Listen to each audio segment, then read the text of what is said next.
We're live. We are live. Good evening, ladies and gentlemen. Thank you for joining us here live at Homewards for the first in an instalment of webinars from the Kaleidoscope collection. My name's Ed Fitzpatrick and I'm the General Manager here. And this evening we are joined by a panel of local experts. Ian Taylor, hotelier and art collector, and Jessica Lloyd-Smith, who runs Modern Art Buyer, an online gallery and consultancy based just here on the outskirts of Bath. Ian and Jess, could I ask you to briefly introduce yourself to the audience? After you, Ian. First, Ian. All right, I'm going first. So my name is Ian Taylor, and along with my wife Krista, we are the owners of the Kaleidoscope collection, and currently we have two hotels in the collection. That is the Bird, which is in the city, and Homewood, which is just 5 miles outside. And we're delighted that we are able to showcase Homewood tonight and take you around. And one of the exciting things that's happening at Homewood and is due to open on the 4th of July, and that has been confirmed. We're still waiting to know, can we definitely open the hotel, but is our new outdoor terrace, which with its own outdoor kitchen and its fireplace, it is really going to be beautiful. So look forward to seeing many of the people who are tuned in there. But first of all, I wouldn't say that I am anywhere near a professional at this here. It is a love and passion, and like hopefully we're going to share that with you this evening. So before I hand over to Jess, I have to say I've known Jess for 8 years. She has worked with, we started off at the Abbey Hotel where we bought work, and her good husband, Adam, actually created the name, the Art Bar, and did the graphics for it. So it's lovely to be with Jess. And so Jess, over to you. Well, thank you, Ian. That's so kind of you, and thank you so much for inviting me along to take part in this webinar. And I'm particularly excited to hear about your terrace, since I live literally around the corner. I run Modern Art Buyer, which is an online art gallery and consultancy, and we sell contemporary paintings and prints. I work directly with people exactly like Ian who are looking for fantastic art, and also sell through art fairs, pop-ups, and through the website. So thank you for inviting me along tonight. Brilliant. Well, thank you for being here. And Ian, just before we start, I've got to ask about the backdrop. Where's the tapestry from? The tapestry actually has come from the Ritz in Paris. And that was, I think it was about 2 years ago, the Ritz actually did a complete refurb. And it was a major auction, but everything was so expensive on that, but the tapestry was one of the things that we were looking for a project. And I was delighted. They were about the cheapest thing in the auction. So we have got a great collection. I think we've got about 14 of them around, not all at Homewood, but, and I just love tapestry. Wow. So we'd like to begin the discussions around choosing art and how to spot a great piece which enhance your home's sense of style and flow through a design-led hotel look. So here we are with our cameraman heading into what in normal circumstances is our restaurants. So Ian, where did the design inspiration come for this room? The design inspiration for this room is actually came from Brunswick House in London. And we were there looking at it for another hotel project, really at the restaurant. But what was fascinating, this was a restaurant and it also is a shop where they sell quite a lot of antique pieces. And the chandeliers were hanging from a grid. And I thought, gosh, I've got a great collection of chandeliers in our warehouse. We could do something like this with our dining room. And if I had my way, I think, and the resources, I would actually put it on the grid and then I would move it up and down. But unfortunately, we're not doing that there, and it is the way it is. But the collection, and I'm so pleased that the work of arts with 4 pieces, which are from they're they're not paintings, sorry, they're prints from Clive Arrow Smith. And Clive did an exhibition at the Bath Architecture Museum just under 2 years ago, and at number 15 we worked together. And I just think they are really lovely. I love the black and white. I love the way that they capture the architecture of in Bath, and also where you can see the clarity of the light and the reflection in the water. And the image is Peter Gabriel, and these were done they were taken by Clive in 1978. But they really are a fantastic set there, and we're delighted. I love the one in particular I really like is where you have Peter sitting there in the Roman baths, and I think that was a difficult shot to actually take because the big zoom was hanging over the water, and I think eventually Peter actually fell into the water, but he's sitting there with a soup ball. And he still lives locally, I believe, in Box with his recording that's right. studio. Yeah. Brilliant. And does this collection differ very much from the style that you have in your own house? At home, I would say we probably have some more, like there's a greater collection of family works that are in our collection at home. And also, I think at home where we work with some of the young artists in their early work, and there's one in particular, it's a lovely fish, it's a big fish picture, and it was done by a guy who started his career at Falmouth University. So, but I like to move art around. I don't like it to really sit in the same place. So we'll chop and change, and it drives Krista mad. Just like, when could we stop moving the things around? But you can't stop me from doing that.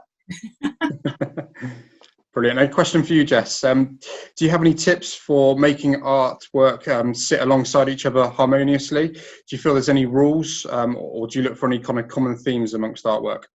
To be honest, I don't think there are any rules. I think you just go with your gut, and exactly as Ian said, if something doesn't work in a particular space or alongside another piece, you can always move it. That's the beauty of art, is that actually you can move it around your house.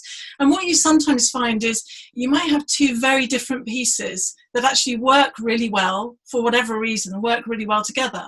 And if that is the case, sometimes you might want to think about harmoniously bringing them together by potentially reframing them, either using a sort of a similar style or a similar color frame, just so that they look like they belong as a piece. So while they might be very different artworks, they can actually still work really harmoniously together.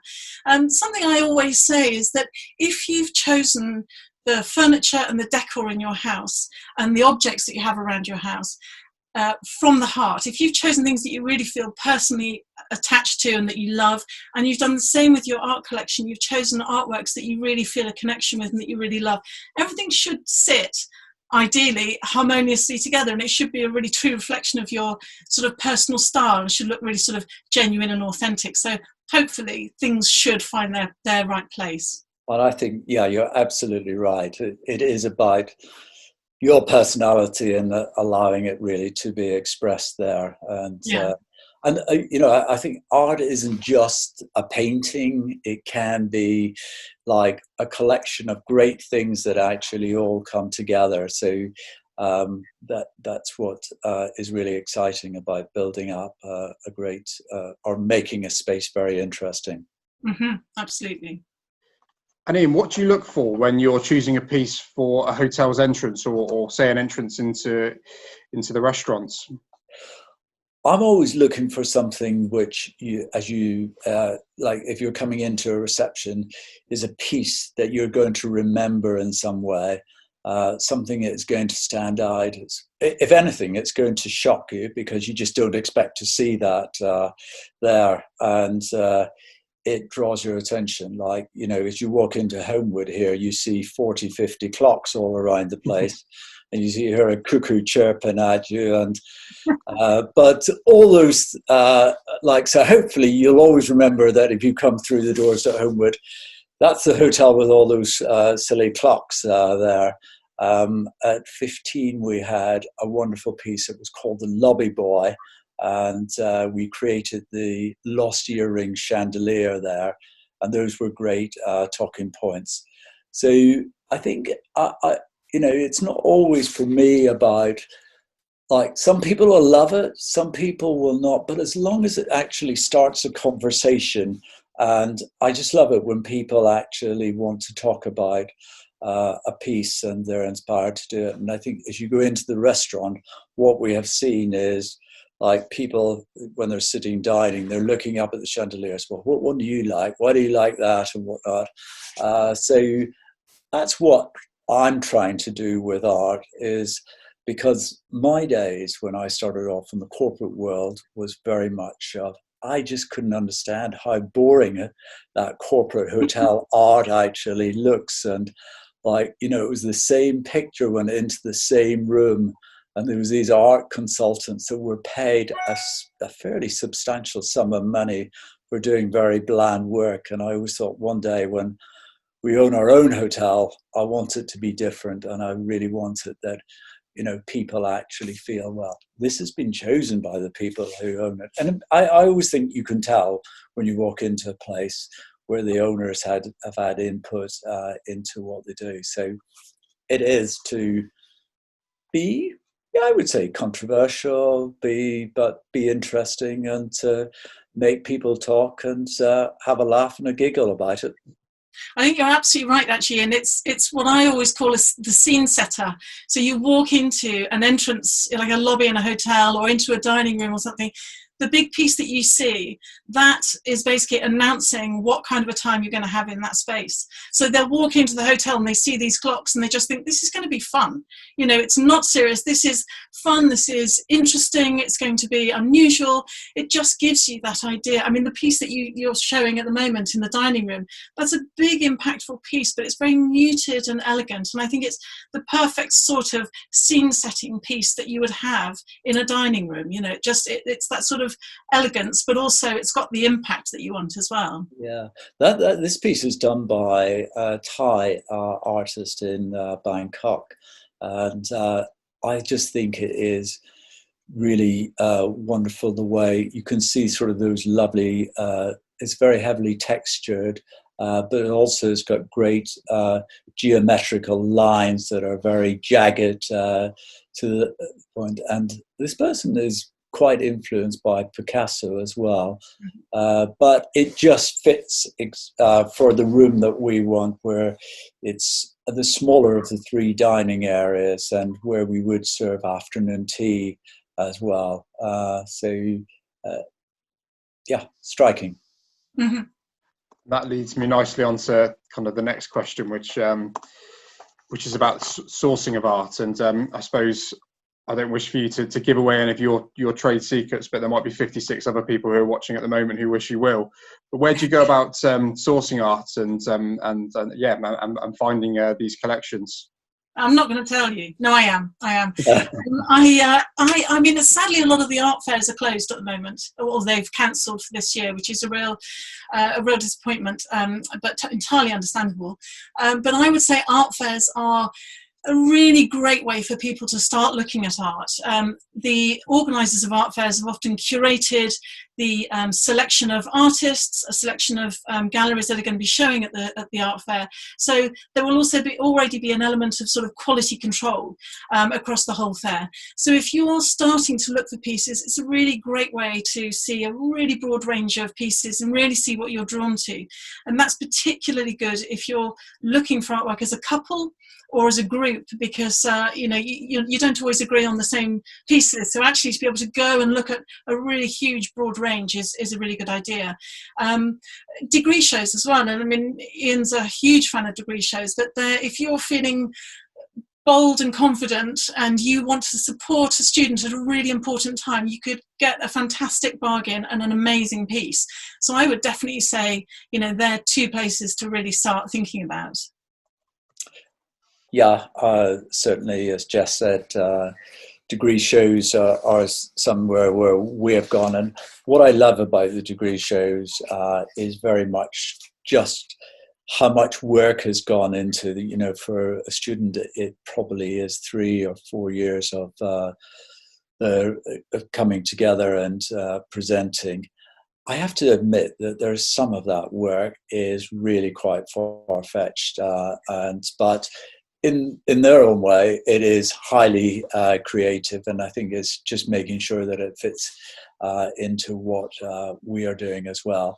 I suppose generally, I do enjoy going to lots of different exhibitions. I love Masterpiece, which is in the Royal Hospital Road, and we'll be missing out on that. But there's just some amazing, beautiful pieces. But the price tag is off the scale there. So, and it's interesting as people know you're interested, they actually come to you as well, and they are like, I often get quite approached by quite a few different people to say, well, would you be interested in this? And I have one guy who is Joe Ram, and he's down in Sussex, but he is really good. He scars around Austin, Texas, of trying to find interesting things and pieces. And like at the moment, I've got him trying to collect old grandfather clock faces, and I'm doing a great collection which is going into one of the new rooms in Homewood Lodge. The other thing I've got him collecting is lovely old lanterns, and when we move back into our home in Lansdowne Crescent, we're going to have a collection of 20 lanterns on a wall. So again, that will be quite dramatic. But I think they're just by looking at different sources and and I'm always looking and thinking, well, could we make a great piece of art out of like the other thing I've got somebody working on at the moment is I bought about 60 hot water bottles 2 years ago, and who on earth would ever think of creating a piece of art out of 60 hot water bottles? So watch this space. I'm not sure yet where they're going and how we're going to do it, but it's going to be good. So here we are in the bar, which is arguably the most important room of a hotel. Jess, how would you go about advising clients on what to purchase if they're looking to create this kind of style in their home, or a hotel style in their home? Yeah, creating a hotel style. What a hotel style does with art is actually create real impact. So what you might find is a really huge oversized pieces create that real wow factor, and having a big oversized piece in a room can really create an amazing atmosphere. It can completely transform and inform a space. But you don't always want to have a huge piece, and often this sort of way of hanging pieces, which is called a salon hang or a cluster of artworks, is a really good way of zoning spaces. You might have a quieter space where you want to sit perhaps on your own, have a glass of wine, you might want to read, you might want to just take some time out, and it creates a little corner of interest or a little wall of interest, and just something that people can actually look at the individual pieces and perhaps follow stories through them. What I would say, if you were going to hang this sort of style, obviously hanging one big piece is slightly more straightforward, but hanging something of this style, or at least putting together a collection of pieces in this kind of style, I would say try and find a consistent thread through all the artworks. So in this case, they are all flower paintings, which I know Ian's going to tell us about in a moment. They're all flower paintings. You might have a whole series of monochrome photography. Maybe all the frames are the same. Maybe they're all exactly the same size. Have one thing that's just consistent through the whole group so that it doesn't look too messy. There looks like there's intention there. So, which is exactly what Ian has done with these by creating this amazing collection of flowers. Yeah, no, I think you're spot on there, Jess, is that consistency throughout. And again, like we bought these pieces and they're all of different artists, like quite a few of them are Dutch and Belgian. But what I love about them is some of the canvas you can see it's not framed, you can see the nails, the rust, and some have different frames, but it just adds to great variety. And there's one, I don't think you're going to zoom around, but it's by the side of the bar, which is a really old ruffled canvas. And somebody said, you can't put that thing up. And I said, of course you can. So things just don't, you spotted it. That's the one there. And so again, it is what I have not hung this here. And I think there is a skill in hanging art. Like we work with, like David is his name, from a company called Hang My Art. And he actually is just wonderful at actually putting the pieces together. And I just love the way that the heights vary and the move around and the cluster. It just feels right there. But it is, if you have got quite a lot of pieces, it is worthwhile actually having a good person who can hang and who's got a great appreciation for the pieces that you've actually got. Brilliant, thank you very much. And just as we head through the body of the hotel down to our next area, there's a couple of questions that have come through. So I'm going to put you both on the spot here slightly. But one viewer has asked, as we've now encountered a very unique time in our lives, a pandemic, a seismic shift in our thoughts and feelings, do you think this might be reflected in some of the pieces of art?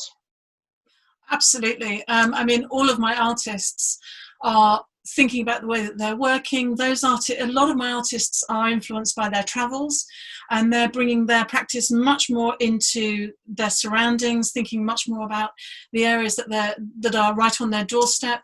Some artists are actually they're finding it a difficult time because you have to be in the right frame of mind to work. So I think we're definitely going to see some interesting work coming out, because this has been such a massive influence on all of us, and such as you said, an unusual time and an emotional shift. So I think absolutely, I think we'll look back on work in 10, 20 years time, and there will be notable things that will stand out from artworks where we say that's the influence of the lockdown, I think. Yeah, no, I very much support what you're saying there, Jess. I think it is a most unusual time, and it is about how we actually get through. And I think it will be very interesting to see some of those pieces that have been painted or by artists throughout this time. And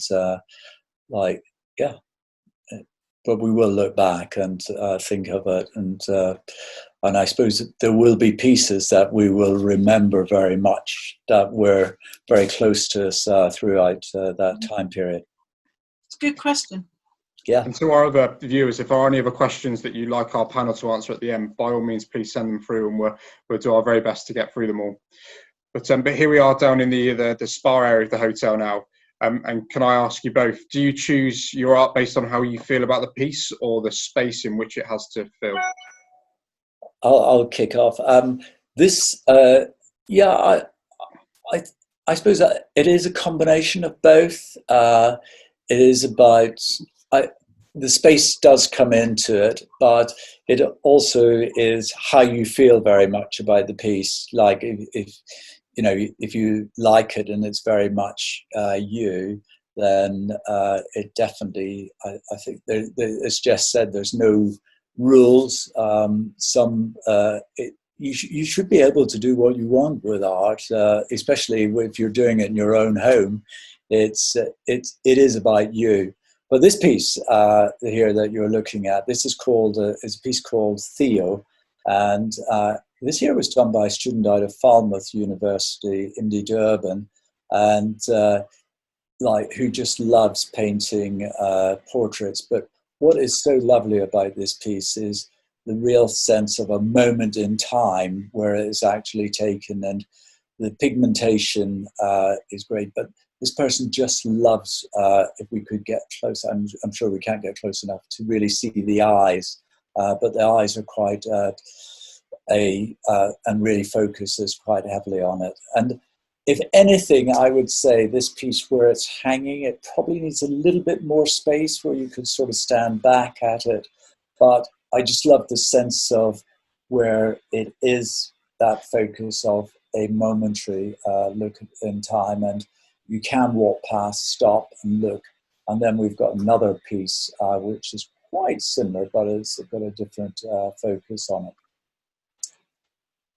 Yeah, I absolutely love those pieces. I always choose artwork for my own collection from the heart. It's always something, if the quality leaps off the wall, if I have an emotional connection with it, or if just aesthetically it just clicks, then that's a big tick, and that's a reason to buy a piece for me.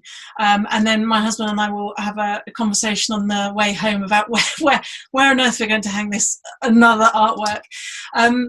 But what I do understand is that a lot of people obviously do have a specific space that they want to buy a piece of artwork for. They'll have a space above the sofa, or they'll have a sort of conversion of their kitchen, and they've got a spare wall there, or a bedroom. So people do have specific spaces, and the thing that I would say is, while it's important that you're looking for a particular size and a particular colour palette, probably, so that it looks right in the space, don't let those criteria override your emotional connection with the piece, because you've got to love the piece. You don't want to get bored of the piece. So just try to make sure that your connection with the piece and buying a piece that you love is the most important thing. And then make sure that your other criteria also fit if you need them to. It might take you a bit longer to find the piece because the brief is a bit tougher, but it will be worth it in the long run.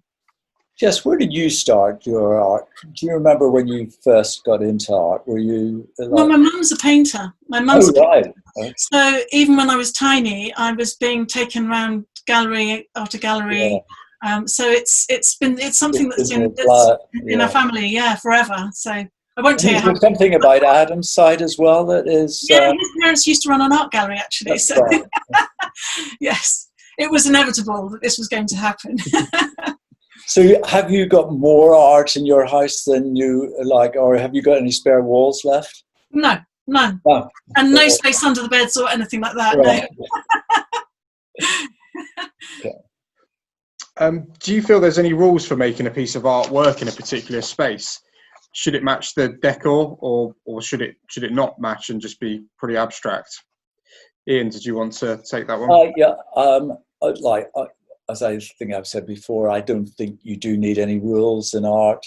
I think it is about your personality, and you're living in the space, and you should enjoy it. And but I don't think you. And again, I think you can be a bit of adventurous, because if it doesn't work, you can sort of take it and move it around and find another space. So I just don't believe. Of course, there is rules if you're hanging in a gallery and how as to best, like especially if you're exhibiting and you want to sell it. But I think we tend to, and certainly we're like, I think as well, when you're hanging in a bedroom, you don't want something that is probably as striking as probably you would actually have in the public areas. It probably should be a little bit more restful to the eye. I think the kitchen's always an interesting area where, of what do you put in a kitchen? And go ahead, John. It's the party room. It's a party room, yeah. And I think that you can be a bit bolder as to what you actually want to do. And one of the things we're designing the kitchen at 7 Lansdowne, and I'm actually working on this piece of where we're taking some sugar shakers and putting lights into them. And I think it's just wonderful when you see the little pin of light going through all the perforations on the top of the sugar shaker, and combining it with copper pans and silver. So watch this space when it comes alive. Amazing. Brilliant. Well, I'll put you on the spot again. We've had floods of kind of questions coming through, so I'll start by rattling through those. So can I ask you both, do either Jess or Inda, you paint at all? And if so, are we likely to see any of these pieces displayed? That's from Tim and Annie Moss, who I know are but I do know that Tim paints. We might see some of his, yeah. And I went to art college, and it was the thing that I loved doing. But it's one of those things where once you find yourself in the business of running a gallery and looking at how all the other artists work, then I think I'm going to leave it to them as the experts, and I don't think you'll be seeing any of my work in any time soon. Certainly won't be seeing any of my work because I was pretty rubbish at art at school. Well, look out for Tim's. Yeah, but I do love to see a really good artist at work, and just the detail and the dedication to putting together a piece is really quite amazing, and it is a wonderful thing to be able to do, and to just get that inspiration and sort of see and be able to vision and get all the colours to come to life. So it's a great skill. Mm. Brilliant. And I suppose this will be a question for yourself, Ian. It's from a viewer called Angela. Do you have any favourite paintings at Homewood at all? Is there anything that particularly stands out as being, as I say, your favourite piece? My favourite pieces, they change. I'm not a great one of sort of saying, well, do you have a really strong favourite? I suppose if new things come along, but I do love that work, the black and white photography that has been done by Clive. I just think that is just really beautiful. But yeah, there's things that we do, and I think, gosh, I never imagined that would come together like that. Like, you know, when we were doing the treatment rooms at number 15, like we came up with a different theme for each treatment room, and one of them was really inspired from a student at Bath Spa, who it was just bits of paper that was all collaged together, and we put it on the ceiling, and it looked, I think we called it the coral room. So as you were lying on the treatment bed, you were looking up, and there was just this amazing collection of different pieces. It was just so beautifully put together, and certainly it was a talking point very much with the person and the therapist doing the work. It's fantastic, Ian, that you're giving students that opportunity. I mean, if I was an art student, I'd just come out of college, and someone said, will you come and design a room in my hotel? And it's like a dream job. I mean, it's just fantastic. Yeah, no, I think I think what's really interesting for us is to watch and to see how they grow throughout their career and their early works, and how it's actually progressing. And it's great to keep a tab on the ones which are closer to you there as well. Great questions come through, which I'll pitch it to both of you. But it is, if you could spend lockdown with any artist in their studio, dead or alive, who would it be? Jess, did you want to go first? It is a really good question. Can I have several? I think David Hockney would be a brilliant one. Oh gosh, that was what I was going to say. Oh, well, okay, well then you have David Hockney and I'll have Grayson Perry. Oh right, okay. I would want someone who, you know, it's about the painting, but it's also being in their aura and seeing the way that they work. And I mean, my list could go on and on, frankly, but I think Grayson is just endlessly fascinating and creative. I think he'd be an amazing person to spend some time with. But I won't give my reasons for David Hockney. I'll let Ian say why he also chose David Hockney.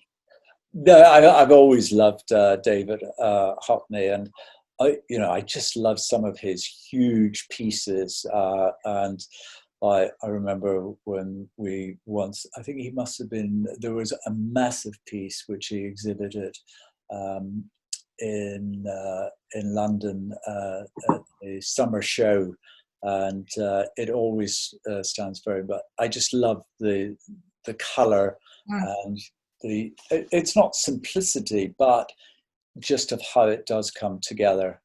So he definitely is one of my favorites. Brilliant. So a question for Jess is, it's slightly more investment based. What is the UK art market like at present? Is there anything to keep for a few years and then sell it on? So could you have an evolving collection? It's really difficult to talk about investment because you just never know which way the market's going to go. Unfortunately, you know, pieces. If you're looking to buy a piece for an investment, the sale of it will depend on whether the right people are in the sale room at the right time. It will depend on the popularity of that piece at the time. It's quite hard to actually buy a piece for investment, which is why I never suggest buying, you know, as an investment. I would say, I mean, at the moment the markets, because all the art fairs have sort of stopped, it's slightly ground to a bit of a halt. There will always be the top end market, always. I would say if you're looking to buy something for an investment, if that's what's of interest to you, then always look for quality. So a quality piece by a reputable artist, and you will instinctively know people always say to me, I don't know anything about art. It's like, you will instinctively know when it's a great piece. Yeah. So look for a quality piece that's in a great condition. You stand yourself a better chance of that standing the test of time and giving a good return. And also original works, limited edition works, you know, that's a really good way of sort of hoping that piece will return some value. The only other thing I will say, if people are looking to buy for an investment, try and have some kind of provenance. So try and keep hold of details of where you bought the piece, get hold of details of, if it's on the secondary market, who's owned it previously. So it doesn't really answer the question of where the market is right now, because it's kind of slightly in flux. But yeah, it's always something to think about. But buy because you love, and if it goes up in value, then that's an added bonus. I'm certainly very much in your camp.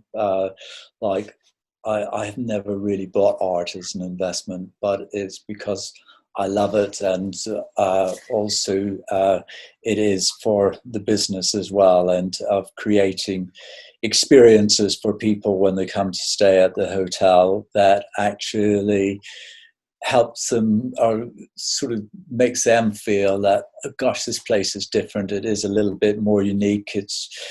There's a little bit more care and love as you walk around the place. And one of the great, when we designed number 15 Great Pulteney, was that we wanted to be able to take you around the hotel, and as you walked around one corner, you weren't expecting to see that particular piece or that particular collection.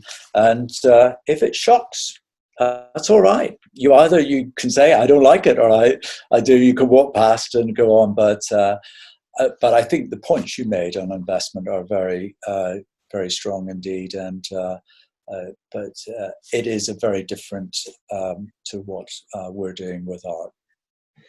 And a question's come through from a gentleman called James Riley, and I'll pitch this to you, Ian, because I know it's something you work tirelessly on here at Homewoods. How important is lighting when hanging a piece? Oh, James, very, very important indeed. You know, like lighting is one area that I do really like, or not. Spend a lot of time actually on making sure that a piece is really very well lit, and I think lighting really makes such a difference to the overall like feel of a room, and again the ability to be able to like turn lights or dim lights down, and then for the real focus to be on the piece of art. And it is a real skill in getting lighting right, and to be able to write the right pieces. And currently we're working with John Cullen Lighting on the project on the 10 new bedrooms, and like the detail that goes into sort of creating each room and the circuitry and whatnot is really quite special. But you can really see the difference, and but you know, I definitely couldn't agree. So like the lighting, the framing is really important for me as well, is, you know, being able to like it's finding interesting framers or people that can sort of suggest ideas to you. Well, that piece would look, often you go to framers, it's very basic, it's very straightforward. And there's one person that I just really love as well, is Kit Chapman for those hotels in London and New York. She's just amazing the way that she can put artwork together in different frames, and it makes a difference. But yeah, lighting, number one, I would say. Brilliant. And one more question before we conclude on tonight's webinar. Are there any particular trends to a style of art, i.e. photography, paint or print? And in terms of investment, should we consider these trends when buying? I'll pitch that to Jess. I always try to steer clear of trends if at all possible. I mean, it's with any luck, your artwork should last a lifetime, unlike a sofa or a lamp, or you know, it should last a lifetime. So I try to steer clear of trends. If there are any, you know, I find at the moment things that are very popular are sort of urban prints are selling really well at the moment. They seem to be really popular. So a bit like Maria Rivens behind me, Bonnie and Clyde. That sort of urban feel, you know, the kind of Banksy type feel is very popular at the moment, as are big, bright, abstract canvases. They seem to sell really well. So Joan Emberson, Mark Jessett has some amazing bright canvases. Hattie Butler has fantastic works. But I would just definitely say try to steer clear of trends and really go with your gut and go with something that you feel drawn to. What you don't want to do is buy something that is current and then you're bored of it in 10 years time. You know, you want something that's you're going to grow with, that's going to be passed down to your family. So it's an interesting conversation, because it's very hard not to be drawn in by trends, but really trying to go with your gut, I think, and choose something that you feel drawn to. I don't know, Ian, if you... to be honest, I'm not really a trend follower. Like, I like to sort of be the creator of how we may bring something together in a different way. I suppose I'm looking at it from a different angle and wanting to create things which in some way is going to stimulate some conversation and get people interested. And, you know, I think we're in the hospitality business, and it is about delivering a experience for people. And, you know, it's how we sort of work through, like, you know, the way colour is brought together, the way the art is brought together, and the way that we're wanting to inspire people in a way that, you know, they could go away and think about, oh, I could do that at home, and that would really look really wonderful in that room. So that's where I'm coming from on it. Brilliant. Well, that kind of brings a conclusion to tonight's webinar. Thank you both so much for your candid and inspirational look into the art world. I suppose this is the start in a series of webinars that we'll be looking to host moving forward. So please stay in tune with our social media channels, for which you'll find more details. But Ian and Jess, thank you very much for taking the time to join us tonight. And again, thank you to all of our viewers. It really is a pleasure to be able to bring this to you all. Thank you. Thanks very much. Bye.